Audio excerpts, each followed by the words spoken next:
ಅನುದಿನದ ಆಹಾರ ಜುಲೈ 8 ಬುಧವಾರ. ವೀಣೆಯ ಶಬ್ದ. ಪ್ರಕಟಣೆ 14:2. ಇದಲ್ಲದೆ ಪರಲೋಕದ ಕಡೆಯಿಂದ ಜಲಪ್ರಳಯದ ಘೋಷದಂತೆಯೂ ದೊಡ್ಡ ಗುಡುಗಿನ ಶಬ್ದದಂತೆಯೂ ಇದ್ದ ಶಬ್ದವನ್ನು ಕೇಳಿದೆನು. ನಾನು ಕೇಳಿದ ಆ ಶಬ್ದವು ವೀಣೆಗಳನ್ನು ನುಡಿಸಿಕೊಂಡು ಆಡುತ್ತಿರುವ ಶಬ್ದದಂತಿತ್ತು. ನಮ್ಮ ಸತ್ಯವೇದದಲ್ಲಿ ಉಲ್ಲೇಖಿಸಲಾದ ಸಂಗೀತ ವಾದ್ಯಗಳಲ್ಲಿ ವೀಣೆಗೆ ಒಂದು ವಿಶೇಷವಾದ ಸ್ಥಾನವಿದೆ. ಇದು ದಾವೀದನು ನುಡಿಸುತ್ತಿದ್ದ ಪ್ರಮುಖ ವಾದ್ಯಗಳಲ್ಲಿ ಒಂದಾಗಿತ್ತು. ಆತನು ಹೀಗೆ ಸಾರಿದನು: ಓ ದೇವರೇ, ನನ್ನ ದೇವರೇ, ನಾನು ವೀಣೆಯಿಂದ ನಿನ್ನನ್ನು ಕೊಂಡಾಡುವೆನು. ಕೀರ್ತನೆ 43:4.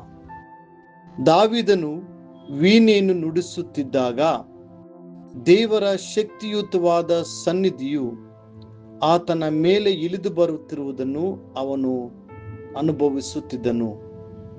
ಅಷ್ಟೇ ಅಲ್ಲದೆ ಈ ಸಂಗೀತದ ಸೇವೆಯ ಮೂಲಕ ಹೆಚ್ಚಾಗಿ ದೈವಿಕ ದರ್ಶನಗಳ ಮತ್ತು ಪ್ರಕಟಣೆಗಳ ವರಗಳು ಬಿಡುಗಡೆಯಾಗುತ್ತಿದ್ದವು. ಆತನು ಹೀಗೆ ಸಾಕ್ಷಿ ನುಡಿದನು: ನಾನು ಜ್ಞಾನೋಕ್ತಿಗೆ ಕಿವಿಗೊಡುವೆನು, ವೀಣೆಯನ್ನು ಬಾರಿಸುತ್ತಾ ನನ್ನ ಗೂಢಾರ್ಥವಾದ ಮಾತನ್ನು ವಿವರಿಸುವೆನು. ಕೀರ್ತನೆ 49:4.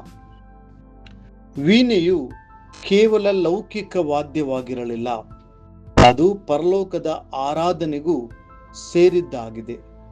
ಪ್ರಕಟಣೆ ಗ್ರಂಥದಲ್ಲಿ ಪರಲೋಕದ ನಿವಾಸಿಗಳು ಹಲವಾರು ಸಂದರ್ಭಗಳಲ್ಲಿ ವೀಣೆಗಳನ್ನು ಹಿಡಿದು ದೇವರನ್ನ ಸ್ತುತಿಸುವುದನ್ನ ನಾವು ಕಾಣುತ್ತೇವೆ.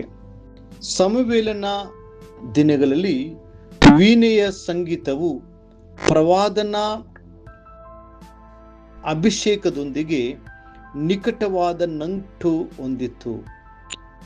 ಸಮುವೇಲನು ಸೌಲನಿಗೆ ಹೀಗೆ ಹೇಳಿದನು: ನೀನು ಫಿಲಿಷ್ಟಿಯರ ತಾಣವಿರುವ ದೇವಗಿರಿಯನ್ನ ಮುಟ್ಟಿದಾಗ ಮುಂಗಡೆಯಲ್ಲಿ ಸ್ವರಮಂಡಲ, ದಮ್ಮಡಿ, ಕೊಳಲು ಮತ್ತು ವೀಣೆಗಳು ಈ ವಾದ್ಯಗಾರರುಗಳೊಡನೆ ಗುಡ್ಡ ಇಳಿದು ಬರುತ್ತಿರುವ ಸಮೂಹವನ್ನು ಕಾಣುವೆ. ಅವರು ಪರವಶವಾಗಿ ಪ್ರವಾದಿಸುವರು. 1 ಸಮುವೇಲ 10:5. ಎಲೀಷನು ಪ್ರವಾದನಾ ಸಂದೇಶವನ್ನ ನೀಡುವ ಮುನ್ನ ಆ ಪವಿತ್ರ ಸಂಗೀತವನ್ನ ಕೇಳಲು ಬಯಸಿದನು. ಆದ್ದರಿಂದಲೇ ಅವನು ಒಬ್ಬ ಗಾಯಕನನ್ನು ನನ್ನ ಬಳಿಗೆ ಕರೆತನ್ನಿರಿ ಎಂದನು. ಆ ಗಾಯಕನು ವಾದ್ಯವನ್ನ ನುಡಿಸುತ್ತಿದ್ದಾಗ ಕರ್ತನ ಹಸ್ತವು ಎಲೀಷನ ಮೇಲೆ ಬಂತು ಮತ್ತು ಅವನು ರಾಜನಿಗೆ ದೇವರ ವಾಕ್ಯವನ್ನು ಪ್ರವಾದಿಸಿದನು. 2 ಅರಸುಗಳ ಪುಸ್ತಕ 3:15. ನಾನು ಒಮ್ಮೆ ಗಮನಾರ್ಹವಾದ ಪ್ರವಾದನ ಅಭಿಷೇಕದೊಂದಿಗೆ ಸೇವೆ ಮಾಡುತ್ತಿದ್ದ ದೈವ ಭಕ್ತಿಯುಳ್ಳ ಒಬ್ಬ ಮಹಿಳೆಯನ್ನು ನೋಡಿದೆನು. ಅವರು ಪ್ರವಾದನಾ ಸಂದೇಶಗಳನ್ನು ನೀಡುವ ಮುನ್ನ ಆರಾಧಕರು ದೇವರ ಸನ್ನಿಧಿಯಲ್ಲಿ ಕೀರ್ತನೆಗಳನ್ನು ಆಡುತ್ತಾ ವಾದ್ಯಗಳನ್ನು ನುಡಿಸುತ್ತಾ ಸಮಯವನ್ನ ಕಳೆಯುತ್ತಿದ್ದರು. ಅವರು ಆರಾಧಿಸುತ್ತಿದ್ದಾಗ ದೇವರ ಆತ್ಮವು ಆಕೆ ಮೇಲೆ ಬರುತ್ತಿತ್ತು.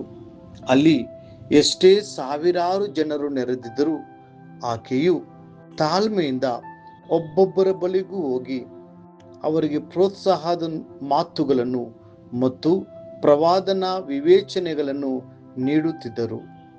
ದೇವರು ಅಂತ ಸರಳ ಮತ್ತು ಅನಕ್ಷರಸ್ಥ ಸೇವಕಿಯನ್ನು ತನ್ನ ಮಹಿಮೆಗಾಗಿ ಎಷ್ಟು ಶಕ್ತಿಯುತವಾಗಿ ಬಳಸಿಕೊಳ್ಳಬಲ್ಲನು ಎಂಬುದನ್ನು ನಾನು ಕಂಡು ಆಶ್ಚರ್ಯಪಡುತ್ತಿದ್ದೆ. ನನಗೆ ಮತ್ತೊಬ್ಬ ದೇವ ಸೇವಕರು ತಿಳಿದಿದ್ದರು. ಅವರು ಪ್ರಸಂಗ ಮಾಡುವ ಮುನ್ನ ತಮ್ಮ ಆರ್ಕ್ಯಾಡಿಯನ್ ವಾದ್ಯವನ್ನು ತೆಗೆದುಕೊಳ್ಳುತ್ತಿದ್ದರು. ಅವರು ಪವಿತ್ರಾತ್ಮನ ಅಭಿಷೇಕದಲ್ಲಿ ಆಡುತ್ತಿದ್ದಾಗ ದೇವರ ಪ್ರಸನ್ನತೆಯು ಆ ಕೂಟವನ್ನು ತುಂಬುತ್ತಿತ್ತು. ನಂತರ ಅವರು ಪ್ರವಾದನಾ ಅಧಿಕಾರದಿಂದ ಪ್ರಸಂಗಿಸುತ್ತಿದ್ದರು.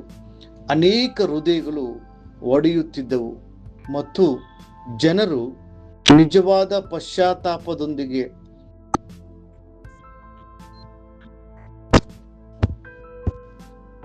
ದೇವರಿಗೆ ತಮ್ಮ ಜೀವನವನ್ನ ಒಪ್ಪಿಸಿಕೊಡುತ್ತಿದ್ದರು. ಪ್ರಿಯ ದೇವರ ಮಕ್ಕಳೇ, ಪೂರ್ಣ ಹೃದಯದಿಂದ ನಮ್ಮ ಕರ್ತನನ್ನ ಸ್ತುತಿಸುವುದನ್ನು ಕಲಿಯಿರಿ. ಆರಾಧನೆಯು ಆತನ ಸನ್ನಿಧಿಯ ಬಾಗಿಲನ್ನು ತೆರೆಯುತ್ತದೆ. ನೀವು ಆತನನ್ನು ಘನಪಡಿಸುವಾಗ ಆತನು ನಿಮ್ಮ ಹತ್ತಿರ ಬರುತ್ತಾನೆ. ನೀವು ಸ್ತುತಿಗೀತೆಗಳಿಂದ ಆತನನ್ನು ಸ್ತುತಿಸುವಾಗ ಆತನು ತನ್ನ ಜನರನ್ನು ನೂತನಗೊಳಿಸುತ್ತಾನೆ, ಬಲಪಡಿಸುತ್ತಾನೆ ಮತ್ತು ಅವರೊಂದಿಗೆ ಮಾತನಾಡುತ್ತಾನೆ. ಮುಂದಿನ ಅಧ್ಯಯನಕ್ಕಾಗಿ ದೇವರ ವಾಕ್ಯ. ಕೊಂಬೂದುತ್ತಾ ಆತನನ್ನು ಸ್ತುತಿಸಿರಿ, ಸ್ವರಮಂಡಲ ಕಿನ್ನರಿಗಳಿಂದ ಆತನನ್ನು ಕೀರ್ತಿಸಿರಿ. ಕೀರ್ತನೆ 153ನೇ ವಚನ. ಈ ದಿನ ಓದುವ ದೇವರ ವಾಕ್ಯ. ಮುಂಜಾನೆ ಯೋಬನು 36-37 ಅಧ್ಯಾಯಗಳು. ಸಂಜೆ ಅಪೊಸ್ತಲರ ಕೃತ್ಯಗಳು 15ನೇ ಅಧ್ಯಾಯ 22-41 ವಚನಗಳು. ದೇವರು ನಿಮ್ಮನ್ನು ಆಶೀರ್ವದಿಸಿ ಕಾಯಲಿ.